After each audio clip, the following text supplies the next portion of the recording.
Hi everybody. I hope I will be able to make myself heard because I use my phone's microphone again. The thing is, I've been trying to make this video now for, this is I think the sixth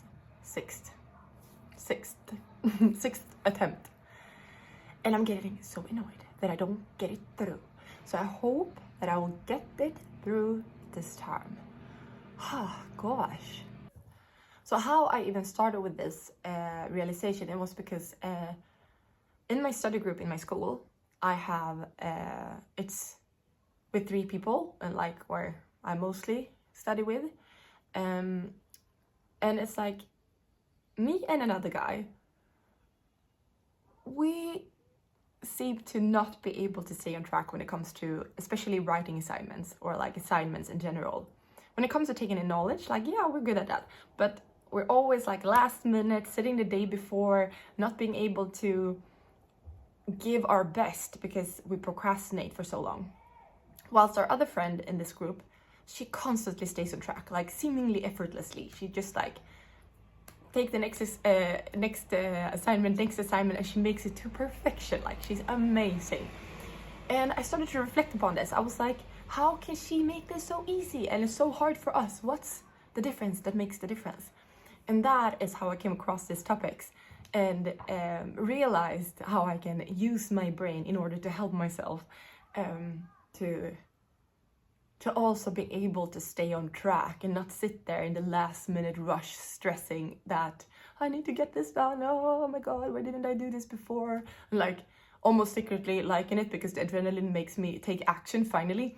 So this is a way more healthier approach to take action and do the things that you need to do or want to do in life. So yeah, let's dive deep into the topics.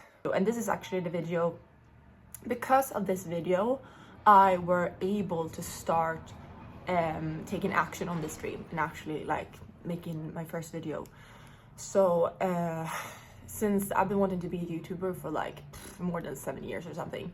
And then when I realized these 2 networks in the brain, since I'm studying cognitive neuroscience, I also realized how I can work with my brain to do tasks and get tasks done that I want to have done, but I feel a resistance to, or I'm not able to just do them for some reason. And that's like, probably if you're a procrastinator and you clicked on this video, I feel with you. And it's like, you feel, you know, you have the capacity to do it, you know you want to do it, but it's still like you can't manage to get yourself to do the things you want to do and need to do, or yeah, and becomes this cycle. And usually it also becomes very judgmental towards yourself, like almost putting yourself down, that you can't live up to your own expectations. And I'm here to at least give you one tool to tackle that, and this helped me a lot. So it's 2 brain networks, and this is I wonder how I should yeah, let's just dive into the networks then. So one of the networks is called the task positive network, TPN for short. And the task positive network is active when we are engaging in our tasks. So in a writing assignment, when doing your job, when being focused, you're in the task positive network. Also when you're like so in flow, so you just immersed in that, you're like, you are the assignment. It's almost like there is no self, you just do it. That's your task positive network. Then you have another network that is the default mode network. And as by the name, it's the default. So when we rest and have no task, we have this like ongoing thought process. We self-reflect, we think about the future, we think about the past, we daydream, we reminisce about things sometimes, depending on how your default mode network is wired. And it's also where we have our identity. It's like it's looping ourselves. So we have something that it is constantly on, this you, the story of you. So that's the default mode network. And the thing here, the trick here, is that these 2 networks are not active at the same time. So either you're in the default mode network or you're in the task positive network. And the 2 networks are mediated by another network called the salience network, which I think I will do another video of, we'll see. But the salience network is like your intuitive guide. It will pick up every emotion, every sensation, everything that you have in order to present to you in your attention what's most important to you. So you can make the decision into transitioning into the task positive network or being in the default mode network. So that's, for example, why visualization works, because you say to your salience network that this is an emotion that is important to me. And when this kind of scenario is in my scenery, then it makes me feel fulfilled and happy. So it will continue to present those situations to you. Like you don't see, like, you know, probably you don't see the world as it is. You see the world as your brain presents it to you, that it think that this prediction to view the world like this will be most beneficial to you for your survival or growth. So to tackle then procrastination with these two networks, you need to understand that normally when you get stuck in procrastination, you are a default mode dominant person. You're usually a big picture thinker. You don't like linear stuff. You don't like to go from one task to another. Like if somebody were to say to you, but if you want to stop procrastinating, you can just like make small manageable steps and have a timeline, and you do that like one by one during the timeline. So today by 10 I'm gonna do this, today by 12 I'm gonna do this. You will like freak out and feel very annoyed by that. A task positive dominant person, they love it because they're in that focus mode. It's like, okay, what's the next thing? What's the next goal? Where am I supposed to like, what am I supposed to tackle now? Yeah, that's also why it can be hard sometimes to understand procrastination when the network that is most dominant in the person, when they speak to each other, they might not always speak the same language, because what's working for one system is not working for the other system. And this also, if you want to really relate this to spirituality, which I think you already have done, if you're into spirituality, is like the default mode network is more the feminine energy, and the task positive is the masculine energy. And like all spiritual teachings, it's about a balance between both of them. The task positive network has what their challenge is that they can be perfect and they can do everything right, but in the default mode network, like when you are there, when you connect things that you haven't connected before, you get a sense of depth and soul. That if you are in a task positive network constantly, you lose that in your work. You lose the like essence of something real. Because you don't allow that to happen by resting. You can also get stuck in like, oh, I can't rest because that's not productive. Like you can be very trapped that you have to do the next thing, and very externally goal driven, while default mode network is more internally self-reflective, self-goal driven. So it's like what feels good to me in the moment. They can also struggle a lot with exhaustion because they don't know when to stop. So they just continue to think about the next thing, and that will give like, when that is done then, when that is done then, but it's never an ending. So what they also need to be balanced. It's like we all have both networks, we all have both energies, and it's about getting a balance between these two by also listening to the salience network, your intuitive guide. So in like spiritual teachings, this makes a lot of sense in how the brain works. So let's go into the tips and tricks how to work with the default mode network, and how to like remember this. You're not lazy. You don't have a productivity problem, you have a transitioning problem. Transitioning from the default mode network into the task positive network. And this could be due to many reasons. Like sometimes we push ourselves so much because we think we have to do something to get somewhere, you know? And by pushing ourselves too much, you tell the salience network, like, when I engage with tasks, I feel stressed and fear, because it's like, it's a stress for the nervous system. They're like, oh, I have to go do this. So it becomes a threat. So obviously your salience network is going to push you into the default mode network to limit the possibility for you to get into that stress mode, and you just push yourself and maybe against like your limits and what you can take. And it's about growing, right? We want to grow. So we want to grow with all of us. It's not growing if you tick all your boxes, but you're destroying yourself in the meantime. Then you haven't grown. You have destroyed yourself by external checkpoints. But it's about growing holistically, like you grow. your both your skills, and you're still whole within yourself. Okay, so yeah, let's just go to how we tackle then procrastination within the default mode network. So first of all, to make this transition easy, and I think just by understanding this, it will be a little bit more easier, because you can stop blaming yourself. It's not about you, it's about how your brain works. And that's like, oh, my brain tries to help me. Let me help you, help me. So, of all things you need to do in your to-do lists, pick the one most appealing to you. Like compelling, appealing, yeah. So most compelling to you, like you can feel that intuitively, your salience network will tell you. So like, what of everything I need to do right now, what is like slightly most compelling to me that I could do? Pick that to start with, to get the transition processing going. Because once you're in here, it's fine, right? And the second step is to make it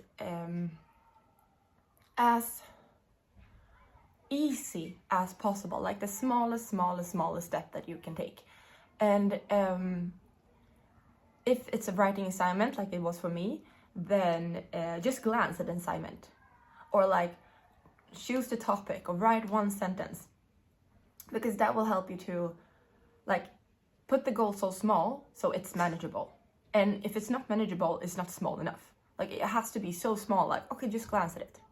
That's easy. Like just look at the number that you need to dial, or imagine it in your head, or just stand by the dishwash with the dishes in the sink and look at them and see like, okay, I'm gonna tackle this now. So it's like just facing it, whatever the smallest step is that is manageable for you, take that. And then the third step then is to redefine success. So success is engaging with the task. It's not about the finished product. It's not about like, oh, I need to do this assignment and it needs to be the best one ever, or it just need to be done. I just need to get it done. That doesn't work. Like the thing is, you need to engage with it. You need to see that when I'm engaging with it, that's the bonus. That's the bonus, but that's winning. You win when you engage. It's not about finishing anything. It's about engaging with it. And the more you engage, obviously you will go to the finish line, but you can't focus on that too early because you will get stuck. So you need to just think about like compelling step, small step, engaging. Wow, I engaged. Like, because you need to say to your salience network that it's engaging in tasks that I like. Like that's when I'm happy. So it learns that, okay, it's safe for me to be here and I actually want to be here. I want to make tasks happen because that feels good to my system. So it's always about doing it with yourself and not against yourself or with force. It's about more like a pull or a flow. Like you go there with all of you. You don't push against yourself, even if it can feel like that, like a little bit. Yeah, it's always like you can look at it in different ways, but resistance is good, but it's more about like understanding the resistance, looking at it and making it work with it. Like by pushing at the resistance, you get strength, but it's not about like, I'm gonna win through this resistance. It's more about like, I'm gonna push with and continue with this resistance, because like it will fall off a little bit and I will get stronger. So it's not like, it will never be like, oh, I need to force or push or that's usually a very unhealthy masculine archetype. So the fourth step is trust the process. Realize that structure will emerge once you have transitioned into the task positive network.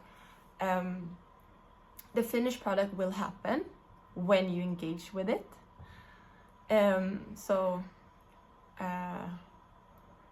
I don't know if it's anything more that needs to be said about that, but it's like you need to let go of the expectations that oh, but I need to figure this out first, or I need to do this, or because that's also your self-reflection process trying to be stuck in a default mode network. So it's just like, it is just start, but it's not just start from force. It's about make it so easy so you like find that I'm thinking it's almost about picking a lock. Like you find that like, there you go. There is the, like there I can go with myself and I can also manage to do the task. And then once you have engaged with it, you will start be in a task positive network. And then that's when you so fully immerse, you can't even stop. So it's just like it's just the transitioning that is the issue. So yeah, that was my tips for the default mode dominant people to be able to tackle procrastination. Make it compelling, take a small step, redefine success. Success is engaging. Fourth, trust the process. Let go of expectations. I kind of wanted to add specifically when it comes to writing assignments that when you're a default mode dominant person, it can usually be that you have so many ideas and things happening and visions, so it can be hard to commit into one direction. You want to like, oh, but I want to do it this way. No, wait, I should do it this way. No, I should do it this way. No. And then again, there is where you need to stop that. Like, it will never be good enough. It will never be perfect. It will never, like, you will never hit that until you commit. So you must just ask yourself, like, what's the thing? Like, what's the subject? What's the topic? How do I want to tailor this? And then you get like the main core thing, and then you commit and you stick to that to the end. Even if you think that, oh, I should have done this. No. You can do it another time. Like, now you're committed to this thing. So otherwise you will like jump around trying different topics always. And it's like, content is always good. So if you chose one, but you wanted to change, obviously if you want to change, like really, you understand, like, this is true, I must change, then you have free will. But I think it's good to stick to it, because you teach yourself that once I've chosen a thing, that is the choice that I will go with. And if I want to do something else, then I can do it afterwards. I can do something similar. I can do a content thing. I can share this in I don't know, maybe I can have it as a subcategory in my text or whatever it is. So choose one thing, stick to that.